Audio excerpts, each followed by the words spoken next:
दूर दराज से आए हुए ग्रामीणों,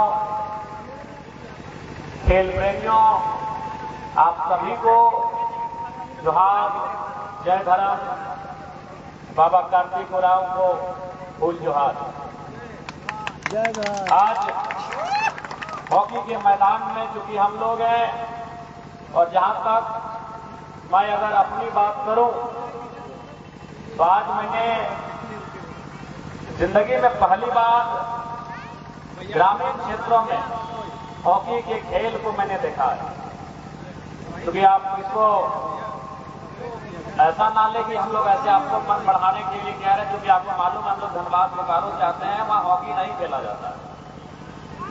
हॉकी का मान सम्मान अभिमान अगर कहीं है तो नो डाउट दक्षिणी छोटा नागपुर, चाहे सिमडेगा रहे, कोटी रहे, लोहरदगा रहे, गुमला रहे, विशेषकर इन 4-5 जिलों में हॉकी का आज मान सम्मान यहाँ के खिलाड़ियों ने बचा कर रखा है। इसके लिए आप सभी बधाई के पात्र हैं। धनबाद बोकारो में हम लोग क्रिकेट खेलते हैं, फुटबॉल खेलते हैं, लेकिन हॉकी को हम लोग नहीं खेलते हैं। इसीलिए मैंने कहा कि जिंदगी में पहली बार हमने ग्राउंड में कोई बेहतरीन खेल हॉकी का देखा। बाकी हम लोग टेलीविजन में देखते हैं जब वर्ल्ड कप होता है या ओलंपिक होता है। तो निसंदेह सबसे पहले मैं तमाम खिलाड़ियों को शुभकामना देना चाहूंगा। जो लोग जीत गए उन्हें बधाई दूंगा और जो हार गए उन्हें अगले मैच के लिए मैं बधाई दूंगा कि अब अगले मैच की तैयारी करें। और एक बात मैं स्पष्ट कहना चाहूंगा कि आज अगर हमारी राज्य की सरकार जिस प्रकार से हमारे राज्य में प्रतिभाशाली खिलाड़ी हैं और उन्हें अगर सरकार एक अवसर दे, मंच दे और प्रोत्साहित करे तो निसंदेह खिलाड़ियों की बौछार एक लंबी कतार बन के हमारे सामने तैयार हो जाएगी। इतनी प्रतिभा है हमारे राज्य में। और इस बार के विधानसभा का सत्र भी आपने देखा होगा जो करीब 1 महीना चला था, जिस दिन खेल कूद पर बहस होना था, खेल कूद का खेल विभाग का बजट में चर्चा होना था, मैंने एकमात्र विधायक मैंने इस बात को उठाया था कि जिस प्रकार अगर कोई अंतर्राष्ट्रीय खिलाड़ी होता है, जैसे अभी आप सिराज को जान रहे हैं, वो भारतीय टीम में फास्ट बॉलर है, लेकिन उसके साथ साथ वो डीएसपी भी है। तो मैंने वही बात कहा था कि अगर हमारे राज्य में जिस प्रकार से अंतर्राष्ट्रीय स्तर पर कोई खिलाड़ी अच्छा खेलता है तो कोई सरकार उसे डीएसपी बनाती है, उसे कैप्टन, ग्रुप कैप्टन बनाती है। महेंद्र सिंह धोनी को भी आर्मी में पोस्ट दिया गया है, सचिन तेंदुलकर को वायुसेना में पोस्ट दिया गया है और बाकी राज्य स्तरीय खिलाड़ियों को भी कम से कम वे लोग इंस्पेक्टर तो जरूर बनाते हैं, लेकिन हम उन्हें चपरासी और हवलदार तक नहीं बना पाते हैं। तो हम कैसे खेल को मोटिवेट कर पाएंगे? इसलिए मैंने सरकार से ये मांग किया है कि हमारे राज्य में भी अगर ऐसे प्रतिभाएं हैं जो खेल कूद के माध्यम से अपना बच्चा से अपना परचम लहरा रहे हैं, तो कम से कम उन्हें आप सब इंस्पेक्टर की नौकरियों में, सब इंस्पेक्टर का पोस्ट तक उन्हें कम से कम सम्मान दें, तभी इन्हें खेलने में भी मन लगेगा। और बिल्कुल बहुत सारे लोग कहते हैं कि चाहे क्रिकेट का खेल हो, फुटबॉल का खेल हो या हॉकी का खेल हो, 90% लोग कहते हैं, मैं नहीं कहता ऐसा, लोग कहते हैं कि 90% लोग मनोरंजन के लिए खेलते हैं और 10% लोग अपना कैरियर बनाने के लिए खेलते हैं। लेकिन मैं एक बात जरूर कहूंगा कि भले वो 90% अगर मनोरंजन के लिए भी खेल रहे हैं तो उसमें भी उनका कैरियर है। क्योंकि आज से 30-40 साल पहले हमारे धनबाद बोकारो के एरिया में एक कहावत कही जाती थी जो हमारी भाषा में और हमारी और आपकी भाषा लगभग मिलती जुलती है, तो हिन मन कर हम इन मन के भाषा मिला जुला है, तो अगर में ज्यादा विशेष फर्क ना है। तो हमारी भाषा में गांव देहात में कहावत कही जाती थी कि गाँवे किधर दूरे तीरे टका कमाए भा, एगो टणिया तोड़ के ना तो मटिया कोड़ के। तो टणिया में दौड़ने का मतलब है आप हॉकी के खिलाड़ी, आप फुटबॉल के खिलाड़ी, आप क्रिकेट के खिलाड़ी, तो टणिया में दौड़ रहे ना, तो दौड़ रहे इसका मतलब आप झारखंड पुलिस की तैयारी यहीं से कर लिए। आप दौड़ रहे हैं इसका मतलब इंडियन आर्मी की तैयारी आप यहीं से कर लिए। आप दौड़ रहे हैं इसका मतलब आईटीबीपी की तैयारी कर लिए, बीएसएफ की तैयारी कर लिए, सीआईएसएफ की तैयारी कर लिए, सीआरपीएफ की तैयारी कर लिए, इंडियन रिजर्व बटालियन की तैयारी कर लिए कि नहीं? तो इसलिए हमारे गांव में कहा जाता था कि टणिया दौड़ के न तो मटिया कोड़ के। तो इसलिए ऐसा नहीं है, आप अगर उस खेल को मन लगाकर खेलेंगे तो निसंदेह आपको सफलता मिलेगी। और क्योंकि जब हॉकी की बात आती है, आज आप महेंद्र सिंह धोनी को जानते हैं, आज उनका परचम है पूरे विश्व में, इसलिए क्योंकि क्रिकेट एक लोकप्रिय खेल है, क्रिकेट एक पूंजी का खेल है। लेकिन आप जयपाल सिंह मुंडा को भूल जाते हैं। अगर दोनों को सामने लाके खड़ा कर दे, दोनों खेलों को, दोनों के कैरियर को, तो हो सके मैं भी धोनी का फैन हूं, क्योंकि मैं भी क्रिकेट के दौर में पैदा हुआ नौजवान हूं। लेकिन दोनों खेल को, उनके टाइम को अगर लाके खड़ा कर दे तो जयपाल सिंह मुंडा बहुत कोसों दूर रहेंगे। जयपाल सिंह मुंडा का जब नाम आता है तो आपको लगता है वो राजनेता थे, वो झारखंड अलग राज्य करने की लड़ाई के कैप्टन थे फर्स्ट फेज के। मैं बार बार कहता हूं 1940 से 1960-65 तक जब तक जयपाल सिंह मुंडा बीमार नहीं हुए तब तक वो झारखंड आंदोलन टीम के पहले दौर के कैप्टन थे और दूसरे दौर के कैप्टन हमारे विनोद बिहारी महतो। तो आज जयपाल सिंह मुंडा को याद करते हैं एक राजनेता के रूप में, संसद में आदिवासी की आवाज बुलंद करने के रूप में, झारखंड अलग राज्य की लड़ाई लड़ने के रूप में आप जयपाल सिंह मुंडा को याद करते हैं। लेकिन आप भूल जाते हैं कि हिंदुस्तान को सबसे पहला गोल्ड मेडल जयपाल सिंह मुंडा ने दिलाया। आप भूल जाते हैं इस बात को। हिंदुस्तान की टीम को सबसे पहला, उस समय वर्ल्ड कप नहीं होता था, अभी हम लोग वर्ल्ड कप जानते हैं, अभी T20 वर्ल्ड कप जानते हैं, उस समय ओलंपिक होता था। और दुनिया में जितना खेल जो कम समय में, क्रिकेट को छोड़कर, क्रिकेट 5 दिन 6 दिन का होता था ना, अभी तो वनडे और T20 आया है, उस समय 5 दिन 6 दिन 7 दिन तक खेल होता था। यानी क्रिकेट को छोड़कर दुनिया में जितना खेल होता था उन सबको एक साथ खेला जाता था। जो 4 साल में होता है उसको ओलंपिक कहते हैं। फर्स्ट प्राइज जीतने वाला को गोल्ड मेडल, सेकंड जीतने वाला को सिल्वर मेडल और तीसरा जीतने वाला को ब्रॉन्ज मेडल।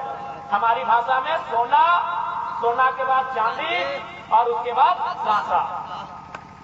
यानी जयपाल सिंह मुंडा ने 1928 में, यानी आज से 97 साल पहले 1928 में पहली बार हिंदुस्तान की टीम को ओलंपिक में हॉकी के खेल में गोल्ड दिलाया है। इसीलिए मैंने कहा धोनी का भले क्रेज होगा, लेकिन अगर जयपाल सिंह साहब को लाके खड़ा कर देंगे वो कोसों दूर खड़े पाएंगे।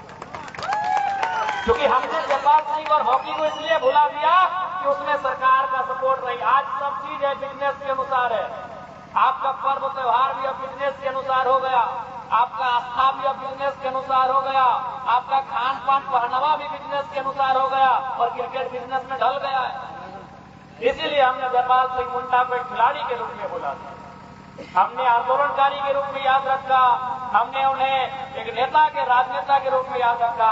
इसलिए याद रखिएगा, हम उस मिट्टी के हैं जहां जयपाल सिंह मुंडा जैसे धुरंधर हॉकी के खिलाड़ी आए और उन्होंने हिंदुस्तान को सबसे पहला गोल्ड मेडल दिलाने का काम किया है। तो आज जो काम कभी जयपाल सिंह मुंडा ने किया था, हमें पूर्ण आशा है आज जो हमारे भाई मैदान में खेल रहे थे वो निश्चय ही उन्हें अगर समर्थन मिले, उन्हें अगर सपोर्ट मिले, वो भी उसी तरह के जाकर अंतर्राष्ट्रीय स्तर पर अपने हॉकी खेल से परचम लहराने का काम करेंगे, ये मुझे पूर्ण विश्वास है। इसलिए आप सभी को शुभकामनाएं। और साथ ही साथ क्योंकि झारखंड राज्य एक आंदोलन के बाद मिला हुआ राज्य है, लेकिन आज इस राज्य में क्या, जब इस राज्य का निर्माण हुआ तो इस बात का ध्यान रखते हुआ था कि यहाँ के आदिवासी मूलवासी सब, उसमें भी प्रमुख आदिवासी, इस राज्य के आदिवासी मूलवासी के हितों की रक्षा की जाएगी। लेकिन आज देख सकते हैं, आज आदिवासी राज्य में आदिवासी मुख्यमंत्री के सामने, आदिवासी सरकार के सामने आज आदिवासी समाज संघर्ष करता हुआ दिख रहा है। बड़ा दुख लग रहा है, आज बिरसा की धरती में बड़ा दुख लग रहा है कि आदिवासी समाज आज भी अपने हितों की रक्षा के लिए सड़कों पर संघर्ष करता हुआ दिख रहा है, जबकि सदन में उनकी सरकार है। बड़े शर्म और दुख की बात है। चाहे सिर्फ टोली का मामला है, चाहे पेड़ों का मामला रहे, चाहे नगरी रिव्यू का मामला रहे, आप पूरे राज्य में अपनी आंखों को उठाकर देखिए, आज हर एक विषय को झांक कर देखिए कि आज इस राज्य में यहाँ के आदिवासियों के साथ, यहाँ के मूलवासियों के साथ किस प्रकार की घटनाएं घट रही है। इस दिन के लिए हमारे पूर्वजों ने, हमारे वीरों ने बलिदान नहीं दिया था। इस दिन के लिए झारखंड राज्य का नवनिर्माण नहीं किया था। तो आज नौजवानों को आवश्यकता है कि हॉकी के खेल में जिस प्रकार आप खेल का बागडोर संभालते हैं, इस राज्य की बागडोर को संभालने के लिए भी आपको तैयार होना होगा। ये समय और परिस्थिति की मांग है। आज कितनी तकलीफों के बाद, कितने संघर्षों के बाद, कितनी कुर्बानियों के बाद झारखंड राज्य मिला, लेकिन आपसे छुपा नहीं है। आज हमारे यहाँ के नौजवान प्रदेशों में जा रहे हैं, आज हमारे यहाँ के नौजवान विदेशों में जा रहे हैं। अरे नौजवान तो छोड़िए,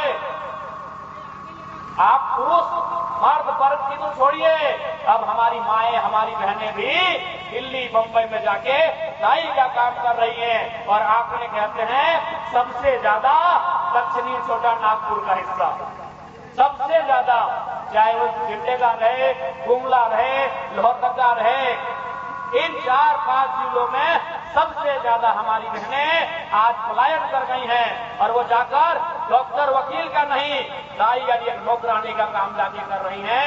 ये कितना चिंताजनक और कितना दुर्भाग्य की बात है इस राज्य की।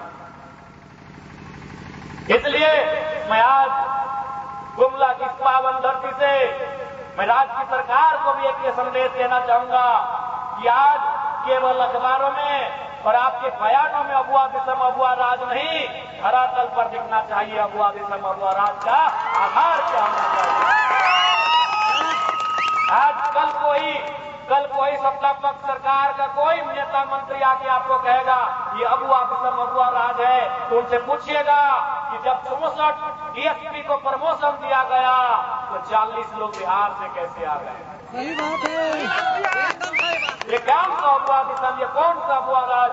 न मैंने बार बार कहा कि लोग मेरे बयानों को अपने सामने रख के कहेंगे कि हम बारी बिक्री की बात करते हैं, बिल्कुल नहीं, हम झारखंड के हितों की बात करते हैं। 64 में अगर 10 डीएसपी यूपी बिहार बंगाल के होते हमें कोई आपत्ति नहीं, 50 हमारे झारखंड के होने चाहिए थे। तो क्यों न हम अपनी आवाज उठाएं, क्यों न हम प्रतिकार करें, क्यों न हम विरोध करें। हमने इसलिए झारखंड राज्य नहीं बनाया था। 64 में 40 आप लेंगे, हमने इसलिए झारखंड राज्य नहीं बनाया था। इसलिए कोई बाहरी बिक्री की लड़ाई नहीं है, ये झारखंड के हितों की रक्षा के लिए लड़ाई है। मैंने चुनौती भी दिया, ये जिनको लगता है हम बाहरी बिक्री करते हैं, अभी बिहार में चुनाव होने वाला है। हमने झारखंड में बिहार की 3 पार्टियों, लालू यादव जी की राजद, नीतीश कुमार जी की जदयू और चिराग पासवान जी की लोजपा, हमने बिहार की 3 पार्टियों को झारखंड में विधायक दिया है, मंत्री दिया है। अरे विधायक मंत्री तो दूर की बात है, जेएमएम और आजसू के वो सीट बिहार में दिखला दीजिए। सही बात है। सीट जीतना तो दूर की बात है, विधायक बनना तो दूर की बात है। इंडिया गठबंधन जेएमएम को वो सीट शेयर तो दे दे, वो सीट शेयर, जीतने की बात नहीं कर रहे, शेयर दे रहे। एगो 243 में गठबंधन में एगो सीट जेएमएम को दे दे। एनडीए गठबंधन 243 में एगो सीट आजसू को दे दे। बताइए, ये बाहरी बिक्री की लड़ाई नहीं है, ये हमारे हितों की लड़ाई है कि हमने आपको विधायक दिया, बिहार की पार्टियों को झारखंड में विधायक दिया, मंत्री दिया, मान दिया, सम्मान दिया, और आपने हमें क्या दिया, यही तो पूछता है, यही तो पूछ रहे हैं। इसलिए नौजवानों, हमारी लड़ाई, हमारा आवाज कोई गलत नहीं है, ये झारखंड के हितों की बात है। आज झारखंड का मतलब क्या, जल, जमीन और जंगल। आज आप जाके देख लें आपके जमीनों में